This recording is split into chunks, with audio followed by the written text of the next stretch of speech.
That just reminded me that we got to get Lisa to do a new intro, which she offered to do. She did. iTunes, not a thing. Yeah, rest in peace, iTunes. Rest in peace, iTunes. And also, They died? Movie Pass, which they're apparently doing a documentary for and how it died. Hold on a second here. iTunes died? No, Movie Pass. iTunes Wait a is minute. also kind of dead. Hang on. No, I what don't do you use- got on your phone? I still have I didn't delete it. I haven't used it since I was a Spotify guy.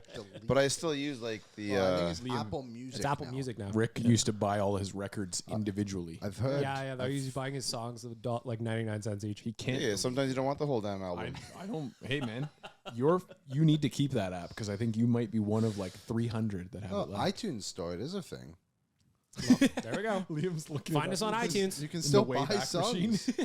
or on Apple Podcasts. Yeah, there's no way they can make that go away. Not yet, anyways. not It after you took put like an extra 2 decades for MySpace to go away, didn't it? I don't know. Can I hang on? MySpace. You can still raise a Neopet. I'm Lean pretty on sure. Me by Bill Withers. Only 69 cents today. Nice. Might be a good one for That's this. it. Hey, MySpace good still dabble. active and thriving. Can you my preview login the still song works? still? I wonder if I can remember my login. Hang on, I'll work on that as the podcast goes. I would rather work on everybody help me find my password for MySpace as opposed to talking about what happened last night. Yeah. Talk about other stuff. Yeah, what do you want to talk about, Liam? The grass is really green outside. The grass is green. I got a tea time tonight. I'm debating if I want to go with the wind, but I think I'll still go. Take a heavy jacket. Yeah, I'll be fine. You just watch out for where that ball's flying, though. Not gonna It's a little blow. breezy. Might out my game, to be honest, Haha. because I'm A couple extra yards on the drive. Dude, the craziest thing I saw was playing with Tyler's buddy. Was that Eli? Oh, He's yeah. got the slice. He's got just this nasty Bro, slice, but he knows wants it. If he wants it down like at 12 o'clock, he legit aims at like 9:30. Sometimes Is even it more. that bad? Oh, yeah. But Yes. he's very consistent with it. So he can only drive the ball like 180 yards because there's so much of a banana on it. And it's like, dude, you want to work on fixing that? He's like, no, because if I fix it, every once in a while it might come back and I'll be screwed. This way he knows he's always on the fairway. It was absolutely mind-boggling It's to hilarious. watch that. First tee, anytime anyone new plays with him, the first tee box, they're always like, Dude, what are you aiming at? hey. And he's like, no, I know what I'm doing. You're like, all right. All right, we're going to start off with a delicious debate for our friends at Wendy's. Just what's going on with Scotty Scheffler? Right? Shot a crazy 66. morning for Scotty. Shot a 66. What else is there to talk about? Imagine being that good that you could just have that morning that would like disrupt most people's lives. And he's just like, no, not me. I'm gonna go shoot a 66. He had what was the thing you said this morning, Dan? What? He had 4 charges and 4 Oh, birdies yes, this that's morning. right. Hell yeah. What a way to go. For real, though, I got to do this. New Wendy's ad read, Dan. Frozen pucks are awesome when they're in the back of the other guy's net. But that doesn't mean you want to eat one. That's why Wendy's only ever uses fresh Canadian beef that's never seen the inside of a freezer in all their burgers. Whether you order a Baconator, Dave Single, or even a JBC, you'll only ever find real fresh beef that's real juicy and loaded with fresh toppings. So download the Wendy's app, check out the latest deals, and order a burger that's only job is to be delicious. It's Friday. I'm a little sad. I'm going to eat my feelings. I'm going to stop. Probably 2 JBCs, spicy chicken, frosty. I'm just going to eat them all in the dark. We need some nugs there too, though. I got some nugs. Right. I got some nugs. Tyler, for our friends at Wendy's, what is the delicious debate today? We will get into the game yesterday, I'm sure. But let's start We don't have to. by looking ahead. That is a good point. Who bounces back better, golfers after getting arrested or players after getting hit in the face with a puck? The debate? I'm just trying to change it up for Tyler. Your question is, Delaying it. what's one thing you want or think we'll see from the Oilers in Game 6 of this series? Easy one for me is a better night from McDrysaddle. That's fair. I don't think that... I thought that the Canucks did a really good job of limiting their space last night. And those two usually adjust in real time a little better than they did last night in Game 5. And one thing that I would bet the farm on for Game 6 is that those two do not have another quiet night like they did last night. I want to see a better punch back. Like, first period is fine. Second period, they started to take over and took over. And I was just waiting for them to punch back. Like, there was a point in the night I was looking on my phone to see if I could find to see if Paul Maurice was on Cameo, because I felt like they needed that Some tirade, some profanity. that profanity to wait. I mean, I was yelling at the TV, but Coach Knoblauch didn't seem to be matching my intensity at the time. Neither did the team. He is so even always. Yeah. But I'm with you, where last night, specifically in the second period and in the third as well, like sometimes you gotta light them up. What were we? 2 shots Have in you the guys second? ever had that coach in the McDavid era? Hitch? And they didn't like Hitch and didn't want him back. And Hitch never got spicy, really. I think behind the scenes he got spicy, and that's why they didn't like him. But McClellan would have been spicy. but not on the bench. But not animated on the bench, not Oh, kind no, of okay. becoming But the these guys show of the love refs. Paul Maurice. They Yeah. love Paul Maurice. Because you know? some players like being held accountable, others don't. But you get different though, right? You get the bench is the bench and whatever in the time and in the place, and then away from it, you get a different version of him, right? And that's what they appreciate and that's what they like. And I'm pretty sure it would have helped to get a little more, I don't know, spice on that bench. So what's your answer? I want some more punchback for the whole team. Do you think you'll get it? Yes. Yes. I As guess- a whole, yes. For me, the frustrating part was Game 4, the Oilers were dialed in. They were supporting each other with the puck. Last night, that all just went away. They were doing that thing again on the breakout where there was guys flying the zone. And, like, You I have think to of the mistake on Bouchard's Pass goal. it 1.5 kilometers. That's the thing that I was thinking about on the Bouchard goal. Like, yes, he made the mistake. There's Doesn't nobody. normally There's nobody there to pass That's to. exactly my point. Is like he doesn't. First of all, he doesn't normally make that mistake. But two, to Rick's point, where was he going to pass the puck anyway? They were already out the zone and gone. It was him and Ekholm back there and no one else. Yeah. And everyone's going to sit there. Well, not everyone, but most people sit there and see Bouchard and put it on Bouchard. But he doesn't have an option. Like, where is. They were very aggressive on their forecheck and their PK last night, which means you need to move the puck even faster, which means you need to be closer to the man with the puck because it needs to be a shorter pass. We didn't do that on the power play. We didn't do that on the breakout. It seems to be a relatively easy thing to understand and see, whether you have to wait till you get to the dressing room and see it on video, or if you just notice, hey, guys, these guys are all over us. We need to make quicker passes. You do that on the power play. You make 2 quick passes, and all of a sudden you have like a 3-on-2 from inside the basketball key. Yeah, and I they agree. didn't do that. Everything was the exact same pace we normally do. And credit to Vancouver. They changed their game, and it worked. And no credit to us because we didn't notice it or we didn't change our game to counter their change. They didn't adjust. I give Knoblauch tons of credit for the adjustments he's made in first round against LA and even from game to game in this series. But last night there were no adjustments. I mean, he did go. He went to the big line there in the last 10 minutes or whatever because obviously we hadn't done anything for the last 2 periods, so I had no issues going to that move and just hoping for that goal. But they got it. You've got all day today. You've got to do something. You play like that again tomorrow, and it's probably going to be over. Who's next? What do we got? It's going to happen better in Game 6 than in Game 5. For me, it's you guys had it on the Oilers Nation Everyday show. It's the give a shit meter. It's literally proving to me, making me feel like they give a shit in Game 6. I think if they come out and give even close to the effort and the lack of shots and the lack of just everything that they did last night, that they'll get booed off the ice, and that'll be the end of their season. So I really do think that they're going to come out tomorrow and just beat the piss out of the Vancouver Canucks. I'm afraid for what Game 7 means for that team after that kind of a response, but we'll see. We just have to win tomorrow, and then you see what happens in Game 7. Liam, what's going to go better in Game 6 than Game 5?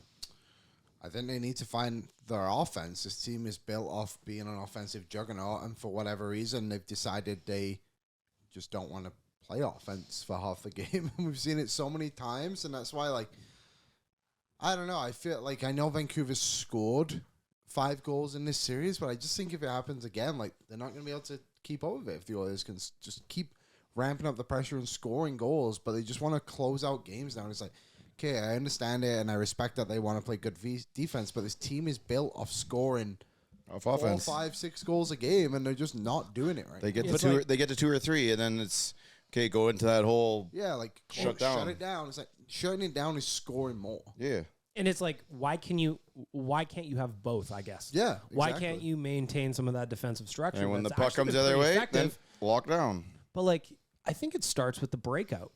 Like the breakout last night was a mess. And for the last big chunk of the final 40 minutes, it reminded me of the CFL in the sense where it was like run, punt. Run, punt. Pass, run, punt. They just couldn't We'd connect get the on puck and things. flip it out. Yeah.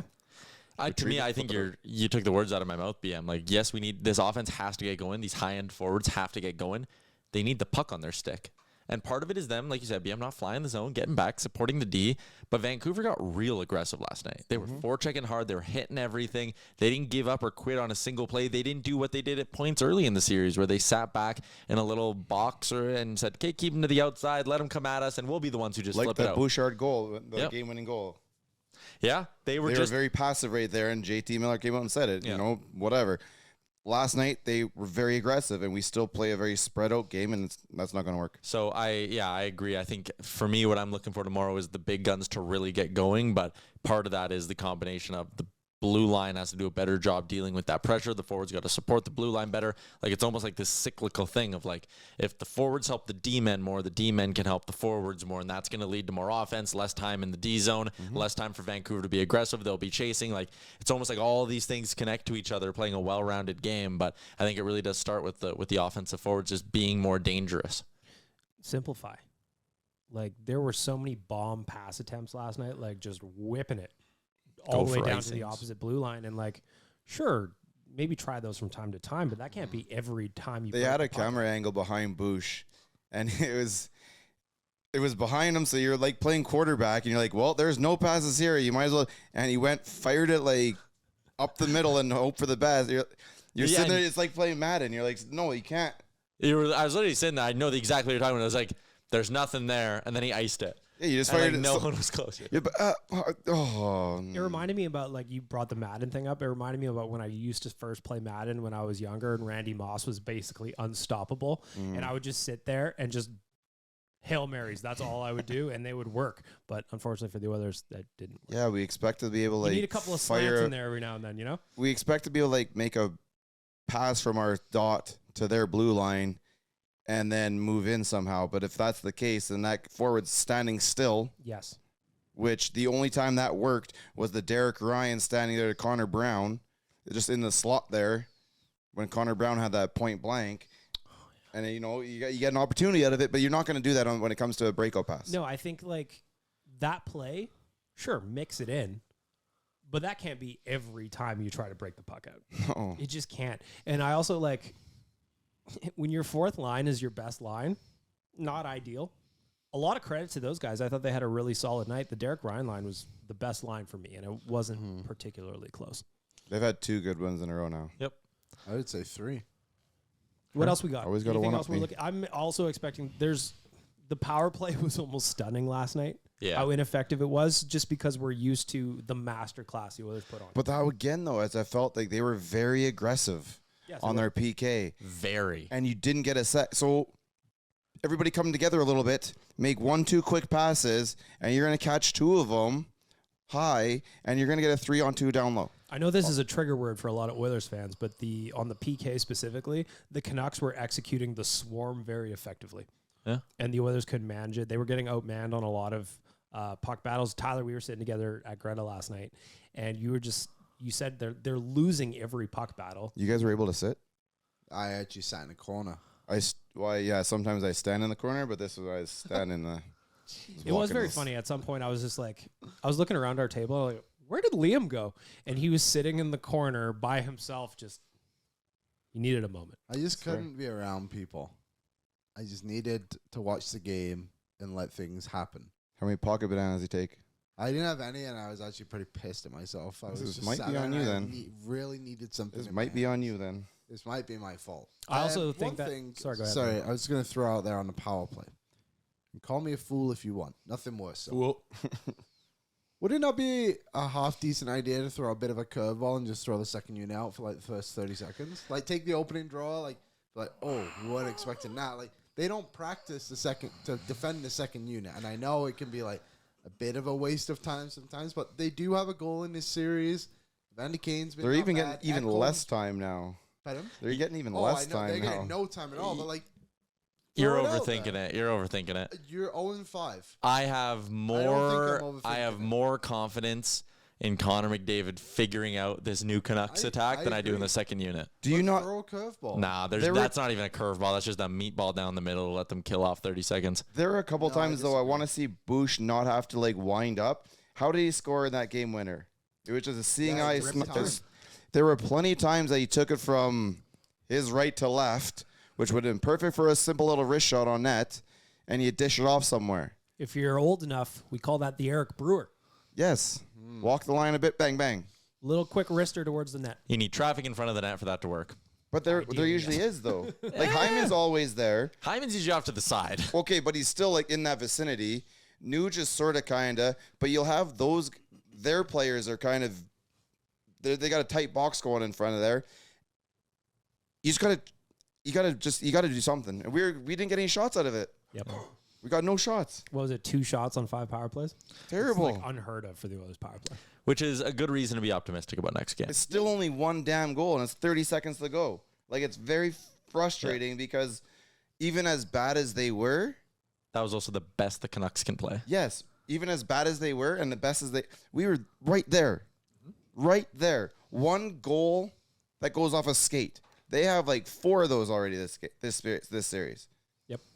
And we can't get one. The thing that the Canucks are capitalizing on, and I think is kind of what you're talking about, they're doing a better job of getting traffic in front of the net and just ripping pucks low through that traffic. Yep. And sometimes that gives you the ugly bounce that you need. We've been very good at limiting them from high danger opportunities. They know that. They're not forcing it. They're just tossing them on net. But the difference for me is that when the Canucks come into the zone, more often than not, they're going to get a scoring chance because they're putting the puck towards the net. Yeah, but it's not More from like a often than it's not. not from a high danger area, right? They're coming Well, from but the outside. even then, it That's doesn't what we're matter. saying. That's It's what we're saying. That we got to do the same thing. It's just like sometimes you got to create your own Yes. chaos. Yeah. Right? And like for the Oilers on the other side of things, they'll gain the zone and then they float it down and they're slooping around and they make it look cool and nothing comes of it. And like you just have to learn from your opponent sometimes that they're doing the nuts and bolts and you're not. And it's just Canucks are frustrating. playing a simpler game. Yep. And when the Oilers played a very simple game in game 4. I don't know why they got away from it last night. It was confusing to me. It was frustrating. I am really interested to see what happens tomorrow. They got their back up against the wall. The Oilers are usually at their best when they're down by a goal or 2 in the third period. Games 1 and 2, that's the first period.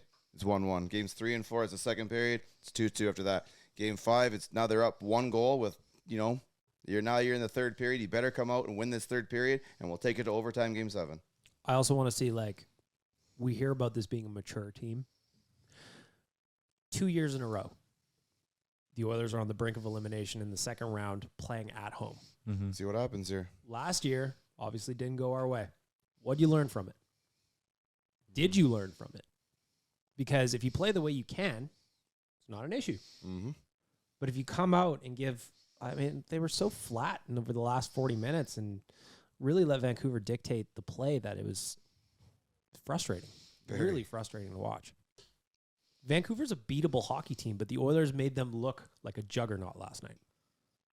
I wish you could see the 9x9 box I was kind of standing in and how I was just pacing up and down and around and If I was I don't know how you guys sat down. I was doing a lot of standing. I literally it looked like I was doing some sort of country dance. I was saying last night if I was at my house, I probably would have burned a hole in my carpet. Yeah, the old I cartoon definitely thing. shouldn't be at home for that one. You know what I mean? Anything else where you think the Oilers are going to be better in Game 6 than they were in Game 5? I mean, there's a lot of options. Yeah, just so Everywhere. much went wrong, and they still lost by 1. That's crazy. I thought I'd be interested to see if we get any lineup changes because, Rick Tocchet said there was a lot of passengers after Game 4. I'd say there was a lot of passengers on the Oilers side last night. Okay, but here's the difficult part. The fourth line has been the best. And how do you get anybody out of the top 9? Well, One player. You can get one player out, and I don't know what it does. Perry for Gagne, anybody? Kind of. That's about the only thing you can do. Seems very obvious to me. Corey Perry, man, I just had such high... I know he's not the guy who won the Hart Trophy anymore. I get it. He's 39 years old. We He's weren't just even expecting that, though, right? No, I know he's not that guy, but we thought that there was going to be a classic Corey Perry moment. He's had handful of decent controls down low, and that's kind of where this died. Yeah. Like last night, he probably had one of his best chances where he looked someone off and tried that wraparound. But, like, those are few and far between. And I just expected more from him as a depth player. Even just being the worm. Yeah. He hasn't been annoying. Did the one funny thing-ish with Besser, and Besser didn't seem all too bothered by it. But can you bring Sam Gagner in for him when I would presume Henrique is ready to go? I was going to say, I think that's probably going to be the move. He Right. skated the other day. They said Henrique, I mean, it is what it is, but they said he was really close, I believe. Yeah, I didn't mean. Are you really going to sit? Do you really think they'll sit Corey Perry? Or do they sit Connor Brown? I think we all know who deserves to sit, No, but do you really think they'll do that? I think How this do you coach sit is Connor going to... Brown after last game? He got an assist. You say sorry. Penalty kill was 0-4, or 4-4, sorry. He did his role. He did his job. Corey Perry's done nothing. I'm Quite with frankly, you. I would sit him and McLeod. I would They sit won. McLeod, yeah. But I would say we Fogle over we keep McLeod. talking here. It's like, yeah, I would do him too. So who do you take out on the fourth line? They've basically been the Oilers' third line with the level of play. So Yep. the fourth line is Fogle, McLeod, and Perry, and quite frankly, none of them deserve to play. Don't you game think six. that you guys? Okay, so everyone's always said that McLeod is better as a winger. So if you bring him, Yeah, and I Henrique, would put put him on Henrique the at wing. center and put McLeod on the I think I would work. and you leave. So you go Henrique down the middle, you put McLeod on the left, you put Fogle on the right, and you say I like that idea. Corey Perry's gonna be the Scratch popcorn guy. who is your guy there? Devin. Corey Perry's gonna be the Devin Shore, fucking jumping up and down in the hallway after the win. Nobody care can that replace much. him, Rick. What happened to Sam Carrick, and why isn't he a guy that we're putting in? Because there's only the only place he could go is on that fourth line. That fourth line is And I just McLeod? like, so No. to that point, like, I would love Carrick's physicality because I think they need more of it. But, like, how do you take Derek Ryan out? He's been arguably one of the Oilers' best forwards. And so good. yeah. He's a sneaky, dirty little fucker, too. And I just, like, Derek Ryan's been playing so good. I do think. Sorry, Dan. I was just gonna say, what if you take out McLeod, replace McLeod on Fogle's spot, and Fogle's out, in comes Carrick. No, I'd play Fogle over Carrick. Warren Fogle has not done anything this entire playoff. He's done more than Carrick. Only because Carrick hasn't been on the ice. I don't. Yeah, is basically the only reason. The only difference. Like, So maybe put Carrick on the Fogel's ice. most notable thing is getting Elias Pettersson jumping into. But we the know line. that Fogle is streaky up and down, and at this Well, point, yeah, I A think. lot of down. Yeah. But when you're down, you got to come back up again, right? So at this point, I would rather gamble on Fogle maybe coming out of his slump than Carrick going in there and doing much more. I think you could look at it another way too, and being like, are you going to get more out of Fogle, who has struggled to deliver anything, or more out of Carrick, who needs to prove a point and wants to get back into the lineup? And when he's in the lineup, is that. No, I'm not doing Fogel for Carrick. I'm not either, but I I'm just just- saying, like, yeah. that's kind of the There's a difference theory. in it, That's right? that's a decent theory there, but I'm just curious again, and this is not an answer for us to have because we aren't in the room. But why isn't Sam Carrick playing? And that's again, but I think it's because he'd be a fourth liner, and the fourth line has been very good for that's 3 right. games in a row, Yeah, and and so as much as you like maybe want to, we can't really do anything there, and then Yep. popping up there is you're above your own weight class at that point, and so I think it's just a matter of circumstance perhaps for him. that is a layer that I think is getting a bit overshadowed of the fourth line has done well, and that's why Carrick isn't in the lineup. Like, a lot of people are screaming from the rooftops about the deadline and the players not playing. It's like, well, Henrique's hurt, and again, like, the fourth line has just done a good job to keep Carrick out of it. Good or bad, whatever you want to call it. Like, Carrick was good in the regular season. I think we can all agree he was played a positive role. First 2 games against LA, he wasn't good. And now he's lost it. Yeah, I would do Perry for Gagner is my big change, and I think I'd keep everything else the same What about unless Henrique? unless Henrique's healthy. If Henrique's healthy, then it's Henrique for Perry. But Okay. I don't think that's a guarantee that Henrique's ready to go. Don't you think though, if he's skating and they say he's almost ready, that in an elimination game, They rushed he's him playing? back once though, and it was a bad idea. Let's give him the old shot. Yeah. Freeze it up. yeah, whatever it is. Should we do the other big lineup decision they have to make for tomorrow? Is it a big decision? I don't think it is a big decision. I Is think it? it's. I think I know what my answer is. I'm going to be the lone voter for Skinner here. Nope, that's my decision. Is it? Yep. Wow, I thought I was going to be outvoted. I go back to Pickard.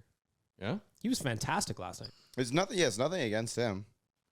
My question is, and the reason that I'll say it, I guess we're just going to get into it, Tyler, you were asking, and we're going to jump into it, is who's your goaltender next year? Skinner. Who's your goaltender that's starting game 1 of the playoffs next year for you? Skinner. So I think like a big part of it, and we yelled at each other about this on real life yesterday, Yeah. was it's also worth remembering that the plan for Skinner wasn't for him to be the starter at this point. correct. He was supposed to be the 1B to Jack Campbell, but that obviously didn't happen. This is only year 2 of that Campbell deal. We forget that. Yeah, so I just think like We don't forget. got to have a little bit more patience with Stu because he's still a young man trying to figure it out. But I just think this is his opportunity to figure it out. I don't think they're on him though. Like, yes, the Zadorov goal is the Zadorov goal, and I'm not sure exactly where the blame fits there because I think Kelly Rudy said he didn't have his post, but then I watched Hank and he said, that's what these guys are being taught to play that way. So I don't know. At that point, does he want to play that style? Does the coach want to play that style? Is it Schwartz that wants to play that style? Like, Henrik says you can't do that and told you why. Okay, fair enough. So is that just a result of how you play it? Then I think there was one that came, maybe a Garland goal coming down the left side that snuck past them. But again, off skates again. There's no real one where you're like, that's terrible. However, at the end of the day, you're like, we needed one more save. With competent goaltending, this series is over, right? mm-hmm. And that's fair, but ifs and nuts were candies and butts, then we'd all have a Merry Christmas. But how many have gone off skates? How many have gone off skates and in the net? At that point, can you? I have a hard time In this putting series, on not a lot.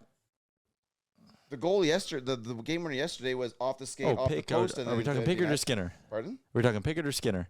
Both. Okay. Well, Pickard actually, And every then the goal two. but the one has been off a skate. right? Garland If I scored remember. the 2-1 goal Off in Susie's- 4. Susie's was clean. Susie, that was the one. Yeah. And then in the other game 4 was the second goal went off a skate. Yeah.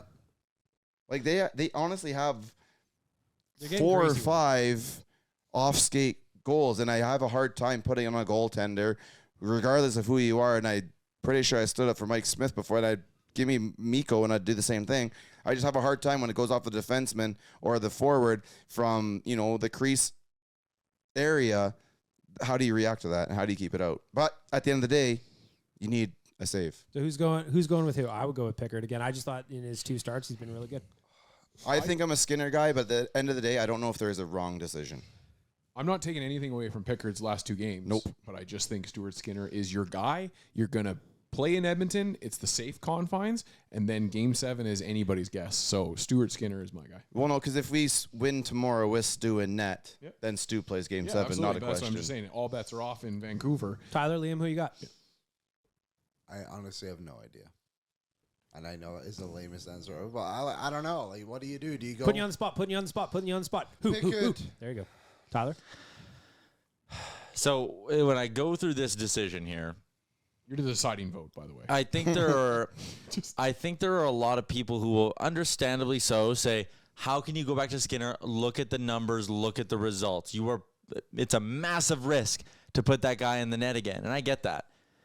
Calvin Pickard didn't play 2 games in a row all season. Never mind 3 games in a row. And I think, Liam, you were talking about how you got to go back to 2021 to find the last time he started 2 NHL games in a row for a team. We need to understand that as much as Calvin Pickard has been serviceable and all of that good stuff, there is a risk with playing him a 3rd straight time. Sure. This is not a bona fide 1A goaltender. This is a guy who is a career journeyman 3rd stringer for a reason. You've gotten 2 good ones out of him. Do you push your luck on a 3rd? Do you have that much confidence in his ability for a 3rd? What was your answer? So the pros of Pickard, or the argument for him, is that he's been doing it for you 2 straight games, and he was very good last game. The cons are, and we did this with Seelov, so in the name of being fair, Pickard needed 1 pulled off the goal line, and there were 2 crossbars and a post. They beat him. They beat him 6 times. Mm-hmm. He was very good, and that game could have been 6-1 if he didn't make a bunch of good saves. it also could have been 6-1 with a couple of other things, or 6-2 with a couple things going Vancouver's way in that hockey game. So I don't think it's as slam dunk as a decision as maybe some Skinner detractors. And I'm not saying you guys are Skinner detractors, but just kind of the vibe online. There's a lot of Skinner detractors who are like, you cannot under any circumstance go back to that guy. He cost you. I think that's a bridge too far. I think you need to recognize the risk with each of them. The safe play tomorrow night is Pickard. Because if you're Knoblauch, you can sit there and say he was good for us twice. In what world was I supposed to go away from him? The risk is Skinner, but the biggest potential payoff is also Skinner. I've gone a long ways around in all of this. Now I want your decision. In game 4, when they first went to Pickard, I said I would have stayed safe with Skinner. How long have I been talking for? Every time. At least a minute. I feel like he's trying to get words for his essay or something like that right now. Yeah, you got him filling out in that game word count. 4 of the Edmonton Oilers versus Vancouver Canucks series at Rogers Place in Edmonton, Alberta. What time was it at? Yeah. It was a roughly 8:15 puck drop. I advocated for the safe play, and at that time I thought going back to Skinner again was the safer play. I'm once again going to advocate for the safe play, and it's Pickard. 3 Pickards, 2 Skinners. And it breaks my heart because, again, I am a fan of narratives and storylines and all that stuff. The narrative and storyline of Sam Gagner playing his first ever Oilers playoff game and scoring a big goal for this team to keep their season alive. Or getting in a fight. Or doing literally fucking anything because it'd be better than Corey Perry right now. Hell yeah. The narrative of Stuart Skinner coming in tomorrow in his hometown with all the shit that went down in this series and playing well and getting the big moment with Vinny at center ice as the crowd gives it. Like, that's sick. I want it, but I go with the safe call and Pickard. Just for the record, win it, you'll get the Vinny and Stu high five anyways. Yeah, I know, and they did do it in game 4. Yeah, I don't know. I forget where I was going to go with that now. If you're listening to this, hit us up, Owen Radio Podcast. I want to know who you start in game 6. Simple question. You got 2 options. Or 3. Seems like a simple 6 question. skaters, no goalie. Alternate angle? Not bad. Nobody's doing that. Can we flip the net down? My last piece is, so we play Pickard. He now has played his third game in a row for the first time ever. Are we saying in the NHL? Now, in the playoffs, yeah. Now Third. he's going to be playing his 4th game in a row ever. So I'm just like game 7, then he's playing his 4th game in a row ever, and that's where you're going because you can't. There's nothing you can do now. Whoever you start game 6 is going to be your guy game 7, no doubt. So that would be that's my final counterpoint to that. We'd love to hear your opinion. It's going to be really interesting to see. I mean, this is going to be a massive decision. Kris Knoblauch for tomorrow. At the end of the day, it's not been on the goaltending. In my eyes. Like Liam said, we're an offense team. You need to win with offense. Yeah, they have not got the offense. I so. agree with half of that. I think. Which I think the offense just hasn't been there and giving him the run support. But in the one game that it did, you could use the next save. We haven't got the next save. That one, I think game 3 was a bit of 50-50, but mostly on your goalie. Yeah, but see the game 3 though, we had the 4 posts and the 2. Yeah, off the and goal lines, again, and your that's offense didn't come, but like if you had got basically 1 save on those 4 goals, the others would have won that. And on the flip side, the Canucks have had a game stolen. I was going to say, and in the flip side though, if one of those didn't go off the post, one in the net. Skinner's I still the find that I'm at the point where I know we're like in the defensive zone. We're like, well, that was a mistake that led to a goal. We have a lot of forwards getting paid a lot of money. You need to put the same mistake on them. If they didn't put that off the post, it should have been in the net. I was one that was saying post is good goaltending when they rang it off the post. I'm just saying. Post is not good goaltending. Post is usually lucky. Post is a bit of both. I think if you hit up the post 4 times or 5 times, then yes, you're getting a little bit lucky. But sometimes it is based off like the positioning of goalie, not giving them space. But like sometimes it is like, that was like a bit of unlucky. All right, so we'll beat that guy. We'll shake hands on post and up and over the glass. The goaltender had the coverage, and that was all. Post and down, that was So was like luck. when Nuge hit the post, perfectly executed. Yeah, exactly. You know. Here's what I'm gonna do. Okay. Here's Turn my into him, too. This thought is serious. exercise due. How much time do I have? 4.5 minutes. Perfect. Arthur Seeloff standing there as a Vanderkam. This kind of stance he's He in for those. saved that puck. He literally tipped it onto the post. So yes, good Okay, save. no. Can you let me do my thought ahead. exercise? Go ahead. Cuts the exercise short.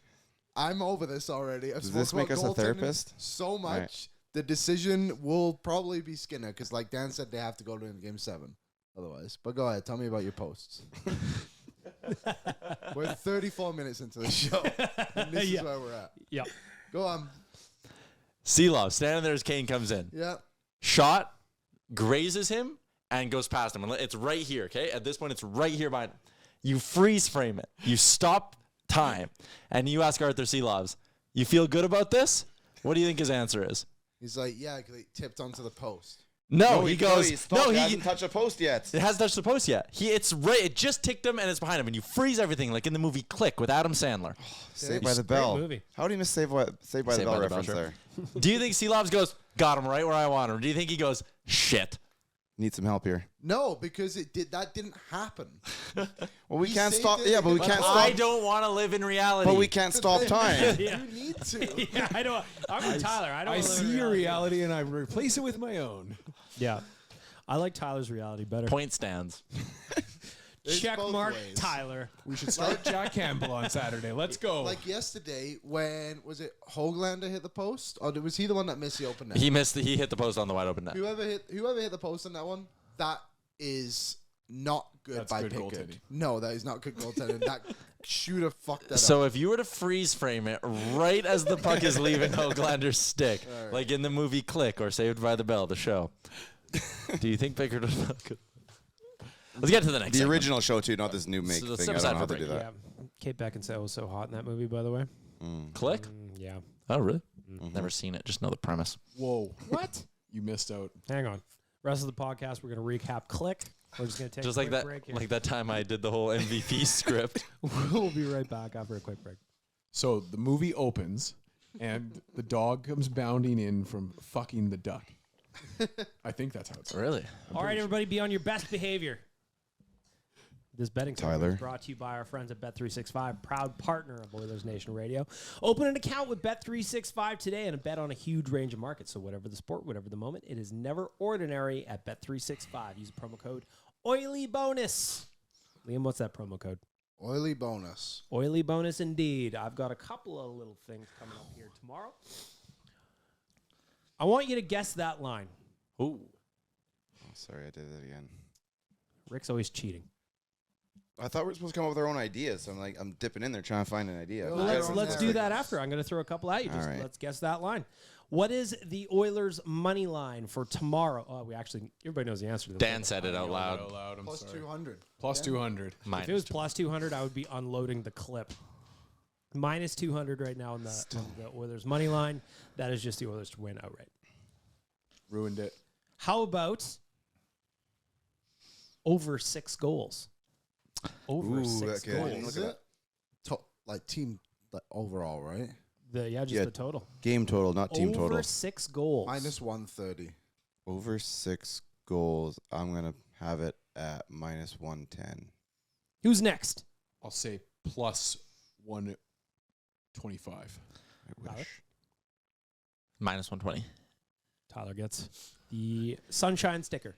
I'll be Minus betting 120 for over 6 Under. goals tomorrow. You betting the under, Liam? Hasn't it hit in the past 3 games? No, there's a 4-3. Oh, yeah. Boosh. Oh, there's Wait, just no. One goal. Puck line is what I'm thinking. Let's talk some goal scores. I like the this. big dogs. Have a big game, and I'm probably going to bet my money. I will. I know I am. On the big guys having a big game. How about just some anytime goals? Zachary Martin Hyman hasn't scored in a couple games. He's due. He's due. What do you think? Zach Hyman, anytime goal. Plus 110. Even money. Plus 120. Plus 200. He is even money, Zach Hyman, to score a goal in game 6. I thought that You know there how was he has to slide. do? You know what he has to do though? He should have done it yesterday, but he saved it. When he's getting dressed tomorrow, before he gets the gear on, he's got to throw on the Shaq jersey. I want the Shaq jersey underneath his own gear. Mm. Then he scores a goal. He scores the goal, and he pulls that shirt up, moves the shoulder pads. 3-4. 3-4 right there. Sick. I would just like to throw something out there. For Dan's sake and the other people who don't use Bet365 and other sports books, for example, the goal scoring lines don't typically move that heavily. Got it. It is like Hyman, like they'll move like here and there, but like for the majority of the season, McDavid was always the most likely Yeah. to score for the Oilers until like the Interesting. last like 15 games. Well, let me ask you. Connor McDavid, anytime goal. What do you got? Minus Guess one. that Hyman, line. even money. Yeah. Hyman was McDavid even will money. be plus 105. Plus 120. Plus 125. Minus 120. He is plus 115 an anytime goal next for Game 6. Can I float you guys one from Bet365? Please. Here are the Oilers who are 3.5 to 1 plus 350 or better on the odds board. Everybody give me a long shot goal score. You got Janmark, Fogle plus 350, Bouchard plus 400.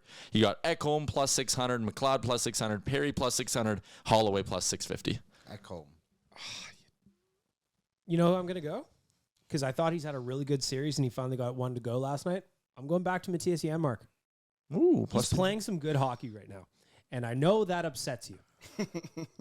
I'm thrilled with him. I'm loving what I've seen from him in the playoffs. So I'm gonna throw my support behind Matthias Janmark. He's playing he played under 10 minutes last night. And when I was putting my article together today for Oilersnation.com, I was surprised to see he played that little, given how well he played. How can you dive or embellish when you're bleeding? Oh, the refs just make stuff up. That's why. It's fair. My pick is going to be the biggest long shot. I can't believe it. He plays second line. Dylan Holloway plus 650. I'm That's all what over it. I did fives right there. So Yeah, you're in on Janmark with me? Or Holloway with me? Jeez. Yeah, Holloway. I also love the Holloway. Like, he's buzzing. I mean, the easy one there is Papa Boosh, but my option there is, and I'll be wearing the sweater tomorrow evening. Vinny? 55. Oh. Holloway. Dan, who you got? Who's an outside, what do you call it, Tyler? Long shot to score. Long shot goal scorer. Is Darnell Nurse in that list? No, they don't have him listed, actually. He would have been my pick because I just feel like retro Darnell is going to come out with Leon and Connor tomorrow night. Man, yeah, long shot goal scorer. Otherwise, how good would it be if Sam Gagner came out and they gave a line for that? But it would be astronomical. So, yeah, I don't know. I guess Holloway is probably your likeliest of bets there just because he's on that second line. Liam, who's your long shot goal scorer tomorrow? Let's said talk Ekholm. about it. Oh, Yeah. you did talk about yeah, I mean, I like that. How does Ekholm have... Is he the same or worse odds than Teddy Bluger? Has he scored recently? Yeah, a little. Teddy Bluger scored? Oh, I mean, Ekholm scored recently. Yeah, Ekholm is a better payout to bet Ekholm than Bluger, which is crazy. More like Booger. Our defense likes to shoot pucks. When Ekholm shoots the puck, there is a ton of violence behind it. Mm-hmm. When he shoots the puck, he tries to put it through the glass every single time, even if it has to go through the net first. It is frightening, and it's rarely along the ice or rarely like knee down. It is. I guarantee you, the goaltender can hear that thing right by his ear. Anything else you like, Tyler? Our friends at Bet365? Connor McDavid, I want to will this into happening. Connor McDavid shot prop. Shoot the puck, dude. I am getting real sick of the dusting it off and flipping it, trying to find a little crazy seam. Just shoot. It's Arthur Seelovs, my guy. Just shoot, Connor. Shoot the puck. He's averaging like 2.9 shots a game. Shoot the puck. Should be averaging 5. Shoot the puck. Please. Shoot Open the an puck. account. Open an account with Bet365 today and bet on a huge range of markets. So whatever the sport, whatever the moment, it's never ordinary at Bet365. Use promo code Oily Bonus. Dan, what's the promo code? Oily bonus. Oily bonus indeed. Oily bonus indeed. I will be flexing my Bet365 account tomorrow. I'm going to actually Bet365. Don't tell anybody yet. It's like blowing out. It's like your birthday candles. Okay. Bet365. I'm just going to say I'm going to appreciate you for the money you're going to give me tomorrow. Thank you. They're going to give me a lot of money, too. Yep. Thank you, Bet365, for your services to my payments, Your Yeah. bills. my bills, Your green fees. my green fees, Your bananas. my bananas, whatever you want to pay for. The damage that's currently sitting on Uncle MasterCard. Yes. I'm choosing to ignore that. I'm pretending. It goes away, I think. I don't think I have to pay it. I don't think so. It's one of those, like, after a year it goes away or something. declare bankruptcy. Gentlemen, got some questions here for Aussie Idiots. With more than 4,400 hair salons throughout the United States and Canada, Great Clips is the world's largest hair salon brand and official hair salon of the NHL. Salons are locally owned and operated, open to 7 days a week. Your time is valuable. Use the Great Clips check-in app to see the wait time, check in on your phone, and get your hair cut when you want it. For more information, check out greatclips.com. Great Clips. It's going to be great. I've seen their commercials. Can you just go in there and ask for the Brady? Can I get the Willie K? I don't know. Well, they said they have like you can put like notes and they'll keep notes for you. You can just it's like ordinary, like the BMT. That's the sandwich place. I'll get the Brady Kachuk, please. Said no, yes sir, no problem. They get the stencil out and they might. Awesome. I'd like the kid in play. That's two different people. Choose one. Both. Half a head for each. I dig that. That's a look nobody's doing. Nobody. And the only people that can give it to you are the folks at Great Clips. I promise you that. 4,400 locations. I've been to 4,200 of them. Get my hair cut every other day. I'm just venturing around North America, wading in, keeping her tight. Everyone gets a quadrant. They're all cutting individual hairs. Mm-hmm. Ask the idiots, boys. 3 questions coming in today. 4 questions, sorry. Going to start with Dan down at the end of the line. This one's just a little fun. This comes in from Landy Carr on Twitter. She's been around. Ask this question. Who is your favorite obscure bottom 6, bottom pair backup goalie from the Holy decade of darkness? moly, Pull what- out a name that nobody's heard in quite some time. Say that one more time, please. Who is your favorite obscure bottom 6 player or bottom pair defenseman or backup goalie? Just anybody that's probably not a star player from the decade of darkness. Who's a name that sticks out to you that you may not remember? Dan, who's somebody that comes out for you? Oh my God, there's so many. One guy, so forwards, guy that I had a lot of promise for and a lot of hope of was Tony Rajala, from the Brandon Wheat Kings. Had a lot of hope and praise for that guy. Defenseman wise, oh man, this is great. Great question. Nikita Nikitin always comes into my mind, but I guess like he was considered like a top pairing at the time. A 4x4 deal, didn't he? Yeah. So And we traded a pick to make sure we could sign him There before you the go. free agency started. Because someone would have outbid us. naturally. So yeah, there and then goalie wise, Mike Morrison is the goat of all like obscure goalie references. The guy that came in for a few shootouts, part of the 3-headed goaltender monster, Mike Morrison and oh my God, who was there? It was Morrison, Markkinen, and Conklin. yeah. I remember one game specifically when Mac T pulled Conklin out for the shootout. And Yes. He chucked his helmet. I think bounces really well. You didn't even mention the fight, though.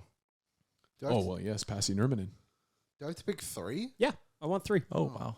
Boy, oh boy. Okay, well, my goalie is Richard Bachman. That was my Oh, pick. that's a Damn it. great one. Because I just checking looked. behind He you. only played He's 3. looking. I had to make sure I knew his name. I thought it was Richard Blackman. I think for the record, I believe it's Bachman. Your first Bachman? Google As was in also Turner Overdrive. Richie. Exactly. Is it Richie? It was Richie Blackman. I was like, damn it, Liam, quit Googling. I want that answer. So he'll be my goalie. Defenseman. Oh my good God. I always thought Andy Sutton. Like when I came to Canada, like the 2010 was my first team. So like I saw this massive defenseman, Andy Sutton. And like he's played so many games in the NHL, and I didn't know anything. I was like, this guy's got to be great. Then he was not. So the first hockey player you ever saw was Andy Sutton. He said, this player's going to be great. You know what? I am going to be official scout for hockey now. And then a forward. Can you repeat the question?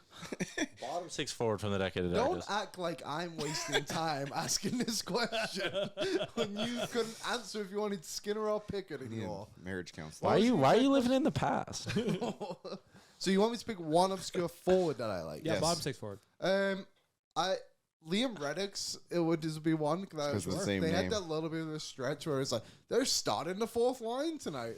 That will always stick out to me. And he was like, JF it was Jacques. Will Acton, Ryan Jones, and Liam Reddick's was the 4th line, and then like can't believe they're doing this. Like That was the we are first worst line Ryan that Jones Liam and his ever poor saw, eyeball. and he thought it was the best Yeah. line in hockey. incredible. Ryan Jones back-to-back 18-goal seasons. Thank you.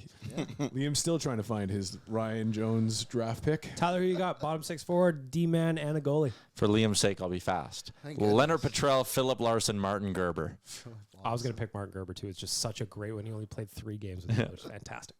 Rick, who you got? Let me one up you then. We're going to go with Jujar. Okay. We're going to go with Davey. Brandon Davidson, for those who don't know. And the backup goaltender played once, Yandini. was not Not an eBay. invited to the last night at Rexall. Matt Berlin. Tyler Buns. I was not invited. He I- played he one was period. He was maybe perhaps the only Oiler not invited. They told him not to come. Yeah, he said, He is, there's a divide between him and Mr. McTavish, I believe. Wow. Let me just also say, Jujar wasn't Decade of Darkness. Brandon Davidson wasn't Decade of Darkness. They were before 2017. Jujar? Jujar was around. I thought Jujar Davidson was after. traded in 17 for so he would. Okay, I guess if you can't. Yeah, okay. 2015, you just Okay, he counts. Never mind. So to wrap it up here, man, there's some beauties. My forward from the Decade of Darkness, I'm going to go Ryan O'Mara. Oh, good pull. Acquired It's in not the Ryan great. Smith trade, wasn't he? He certainly was. My defenseman, I will go the 21st overall pick, Alex Plant. the Korean. Yeah. That's right. And my goalie was going to be Martin Gerber. I was just so funny. You could pick Yandini. I'm trying to think of who else was in that mix. JDD. Was JDD. Gerber the one that came with the all black mask? He was, Yes. yeah. That was him, yeah. Another one, he was, what's that? Oh, I got it. He was electric in the American Hockey League. Alexander Giroux. What about Philippe Cornet? Holy Classic. fuck, that's Timu good. Hardakainen. Come on, the Yes, he big owns it. power, We the have big power Jonas forward. Gustafsson. Yeah, the we did monster. get The a monster we The did monster. have. Yep. How about the power forward behind Taylor Hall? Mitch Moroz. Oh, of course. God. Another Big hopes for that guy. Another defenseman that deserves a little bit of love is Jay Downton / Jason Garrison. Anton Belov. I remember when they got He was the best defenseman in the K the year before. they got Matt Fraser off waivers the year after he was in like that big trade between Dallas and Boston. I'm thinking like, maybe this is one of our guys now. Maybe this guy's gonna come through. Oh, look at you. You're one of us. Did not work. I've said Just that like 3,448 times. Every player was going to be the one. He's always going to be the answer. Yeah, these waiver pickups. Working through the Ask the Idiots for our friends at Great Clips. Reversing the order. Rick, you up first. Do you think that being on this stage in his hometown is too much for Stuart Skinner No. at this moment? He's giving me Marner vibes in Toronto. Great regular season, but really slows down when it comes to the playoffs, and I'm just feeling the same way about Skinner. No, I think those two players are completely different. Plus, he went and I think they broke down the whole therapy aspect of Stu to kind of keep his positivity out there. And two, there's some off the skates and in the net that are being hung on him. I don't think it's been all on him. But no, I would not say that's where I would not put him and Marner in the same little cup. Tyler? No, I wouldn't at all. Marner's thing is like effort based, and he seems disinterested in the playoffs. Stuart Skinner's grinding, man. He's working his ass off. The idea of not caring can't be thrown or associated with Stuart Skinner, so I don't like that at all. I don't think it's too much. He just has had some bad games. I'm echoing Tyler. That's my answer too. Liam? Mine too. He also played really well against the Kings in round one. Yeah. Dan? No. Fair I won't enough. answer Simple. it. Eloquent in its brevity. We're jumping right in the middle. Liam, this one comes in from Jason, not Gregor. Garrison? Jason Garrison. Restore my hope that the Oilers can come back from being down 3-2. Okay.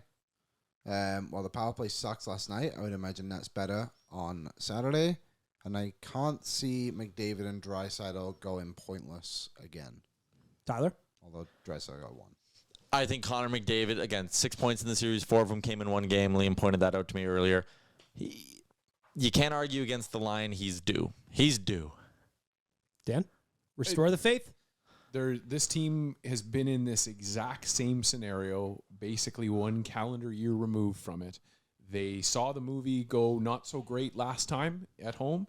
I don't think that that's going to happen, so I would guarantee that this series will be 3-3, and then I don't know what will happen in Game 7. But that's all you asked for, was something to make you feel better that the series will not end 3-2. We were down 3-2 going into Game 6 2 years ago in LA, were we not? Yep. Yeah, we were. So like I agree with that, and we've been there. We had a really bad game last night. Vancouver gave us everything they could. We lost by 1 goal with 30 seconds to go.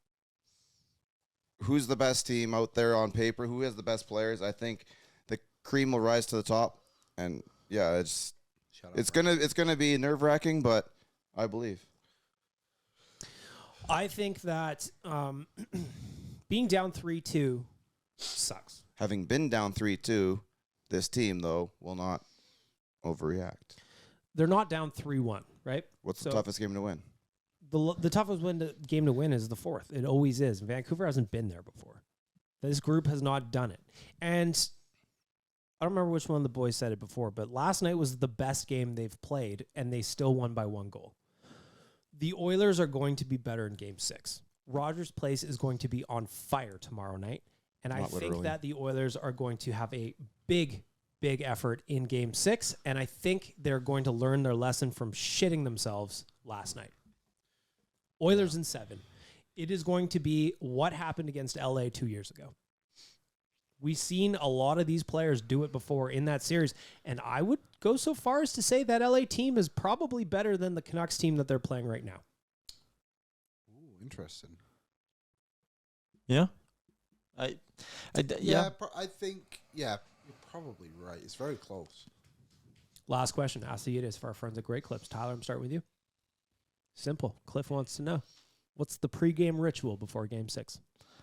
I'm going to be at Greta pre-gaming with Frank Saravalli and Aaron Bordato. We're going to be doing pre-gaming with Boardsy. Frank's going to swing by and make an appearance. So I'll have a couple crispy ones, and then I'll have a nice therapeutic walk to the arena. Something's told me that's not going to be very therapeutic. I'm going to put my headphones on. You're not taking your headphones. You're going to lose them in the arena. Why would I lose my headphones? Because it's going to get crazy, and they're going to be jumping up and down. They're going to Someone's going to steal them? jump out of your pocket.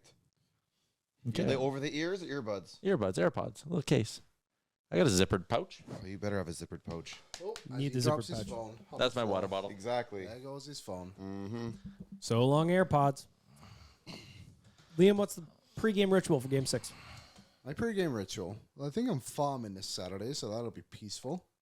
So I'll be out there doing my biz, and then I'll watch the game. I don't really have a ritual, but I'll tell you something I'm doing for this city.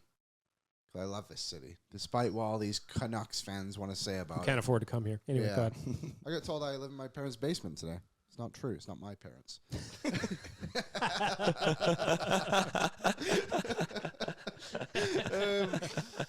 I will not be going to the game for 2 reasons. One, I don't have tickets, so that'll be an obstacle in my challenge.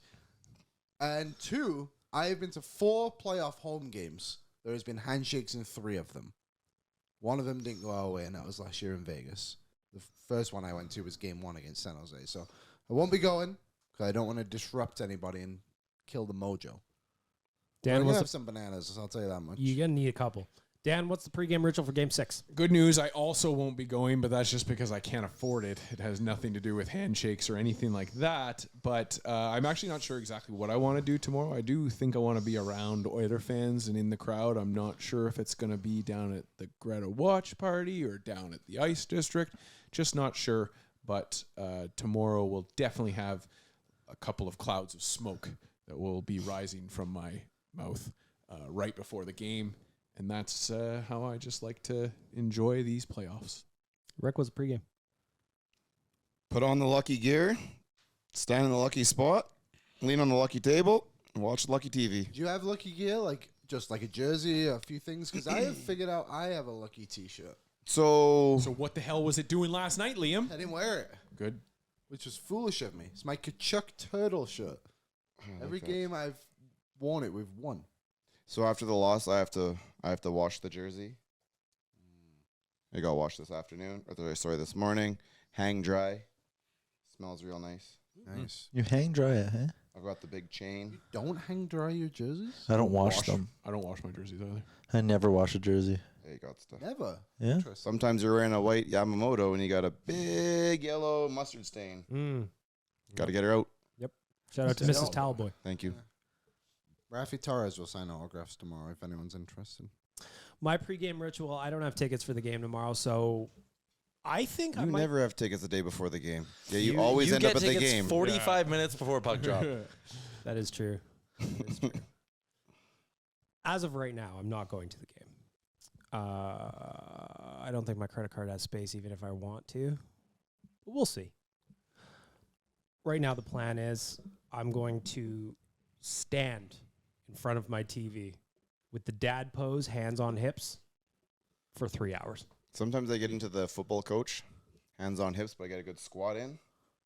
Yeah. Mm-hmm. So Found myself like that last it's going to night. be all business. I'm going to be waking up tomorrow. I'm going to be having a hearty breakfast, a bunch of water. Thank you for making it a 6 p.m. game. Yes. And it has nothing to do with late night games there, everyone. That is so hard to get to 8 o'clock, 8:15, 8:20, 8:52, whatever the hell the time is, the puck drop. It's hard on the old man heart. Mm-hmm. I appreciate this here. Like it condenses the afternoon. I don't need to wait that long. Yep. I'm going golfing tomorrow to pass the day. I'm going to watch nothing but Connor McDavid goal highlights. Ooh. I'm going to watch nothing but Leon Draisaitl goal highlights. I hope they watch those themselves. I'm going to be manifesting via my Bet365 account. I like it. I might make one bet tomorrow. I might make one bet too, and it's just all money line. Money line. No matter what. No Keep matter it the simple. line. That's all we Manifest. need. I feel like last night I got into the weeds too much. Yeah, I got very confident yesterday. Very confident. But to be fair, like, I've been winning a lot. You have been. Shout out to our friends at Great Clips. That's Ask the Idiots. If you want to submit a question, just slide on into my DMs. The boys don't see them before we get this podcast going. I want to hear from you. Just come on into the old DMs. Say, hey, Bag Milk, I got a question for Ask the Idiots, just like our friends did today. Simple as that. And in the meantime, go get a haircut. You look schlubby. I can tell. Great Clips will sort that out. Think kid and play. Fresh look. I dig it. Nobody's doing it. Nobody's doing it. We've got the hour mark. We've reached the hour mark, so let's wrap up the podcast with our hot and cold performers here. For our friends at Boston Pizza, it's been 30 years since a Canadian team has won hockey's ultimate prize, and for some teams, it's been a lot longer than that. What would it take for Canadian hockey fans to set aside their differences and work together to end this drought? Is it their team or nothing? Or could you get behind a rival under the right circumstances? Boston Pizza, you know I love you. I would eat a Boston Brute every day of my life. Little marinara sauce. Mm-hmm. Every day of my life, all 3 meals. I will never cheer for the Canucks. Ever.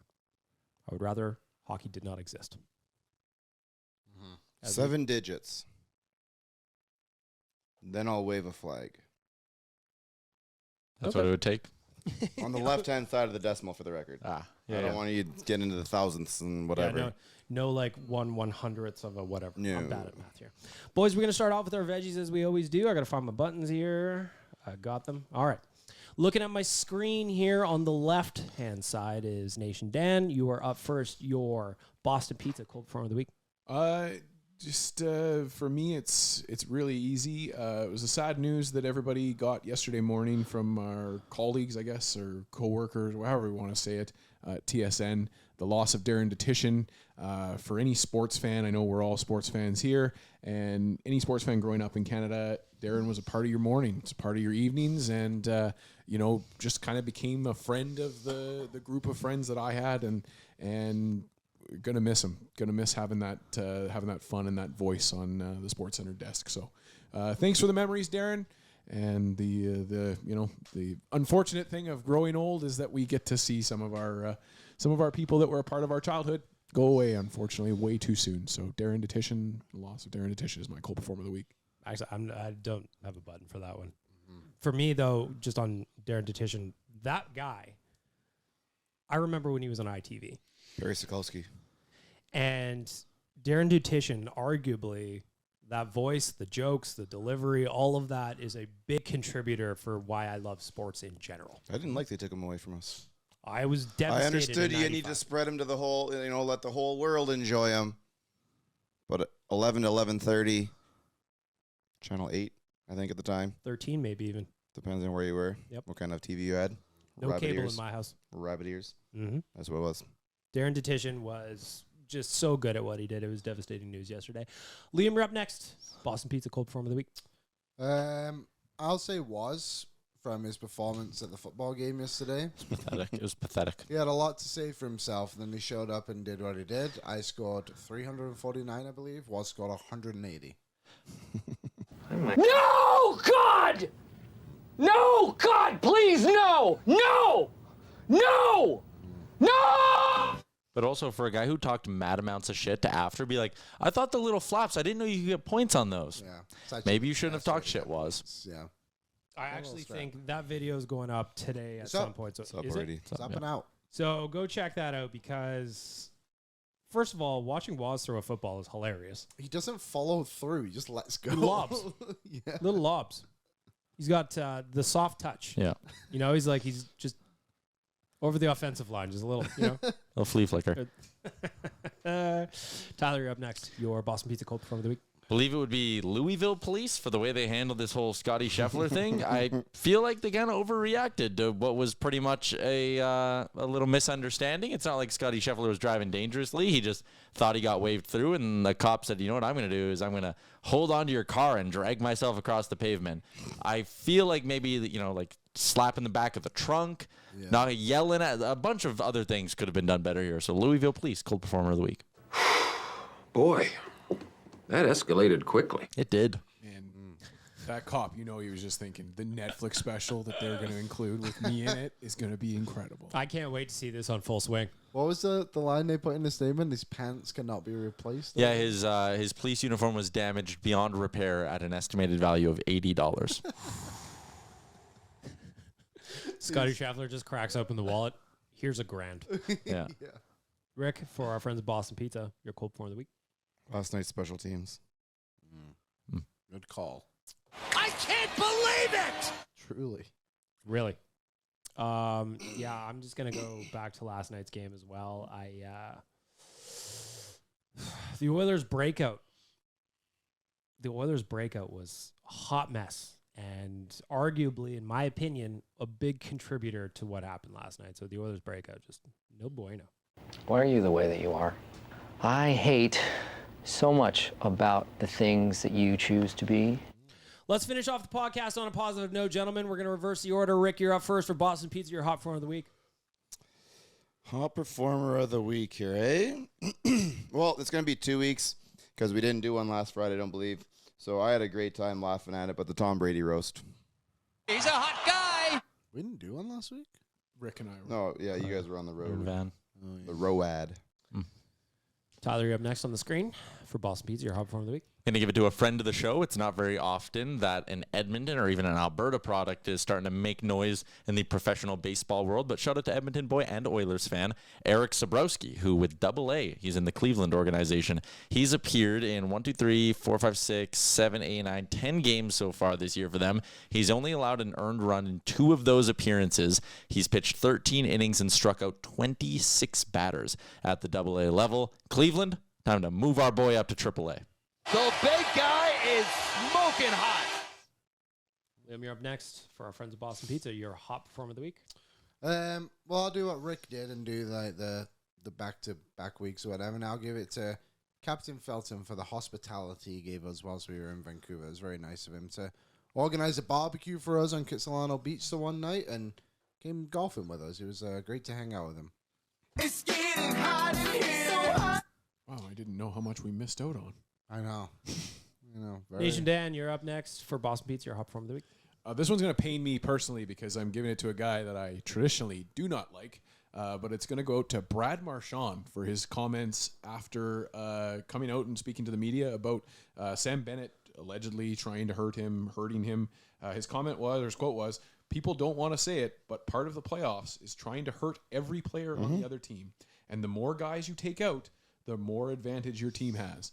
And it's something that I feel like fans have just forgotten. So for Brad Marchand to be the one to tell us all and remind us all that everyone's out there trying to hurt everybody, he gets my hot performer of the week. Woo! Friday, baby! Yeah, let's celebrate Friday! Woo! Hot performer of the week is everybody that came out to Greta last night.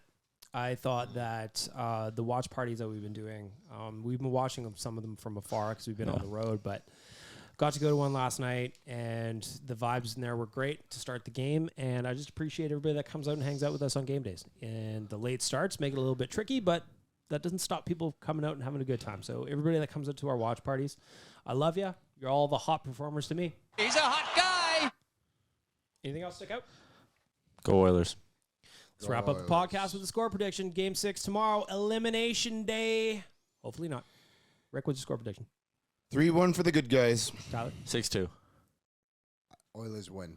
I don't know what it could be. Don't care what it is. 7-1 Edmonton Oilers win. 4-2 wins incoming. Enjoy the game. That's Manifest the win, everybody. that's Let's my put it low out into the prediction game. universe. Last Go time Oilers. the Oilers. Never mind.